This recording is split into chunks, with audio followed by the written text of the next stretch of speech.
حامد، حارث اور معاویہ تینوں بہن بھائی تھے۔ انہیں سیر کرنے کا اور ڈرامے کہانیاں سننے کا بڑے شوق تھا۔ ان کے گھر کے کچھ فاصلے پر ایک پرانی کمرہ نما عمارت تھی جو برسوں سے ویران پڑی تھی۔ ایک دن انہوں نے فیصلہ کیا کہ چاہے کچھ ہو جائے وہ اس عمارت میں ضرور داخل ہوں گے۔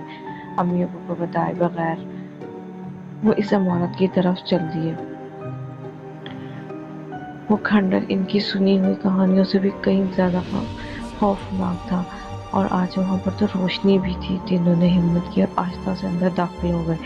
اندر ہر طرف گرد و غبار تھا، اونچی دیواروں پر مکڑیوں کے جالے اور چھت پر ایک عجیب سی چمک تھی۔ یہ سب دیکھ کر وہ مزید خوفزدہ ہو گئے۔ سامنے 5 کمرے تھے، سب کے دروازے بند۔ حارث نے ایک کمرے کی طرف قدم بڑھایا اور دروازے کو دھکیلا۔ ایک ہلکی سی چڑچڑاہٹ کے ساتھ وہ کھلنے لگا۔ اچانک ایک بڑا سا پرندہ اس کے سر کے اوپر سے ہوتا ہوا نکل گیا۔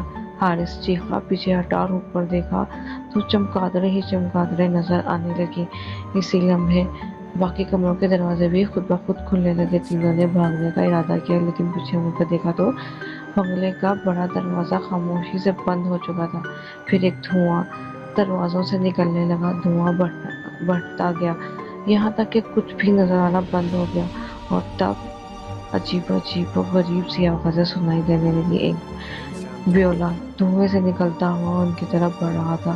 تینوں بہن بھائیوں نے چیخ کر دروازے کی طرف دوڑ لگا دی۔ اندھیرے اور دھوئیں میں کچھ نظر نہ آتا تھا، مگر وہ جیسے تیسے دروازے تک پہنچ ہی گئے۔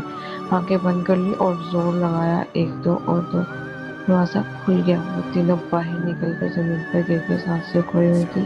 دل زور زور سے دھڑک رہا تھا، مگر وہ بچ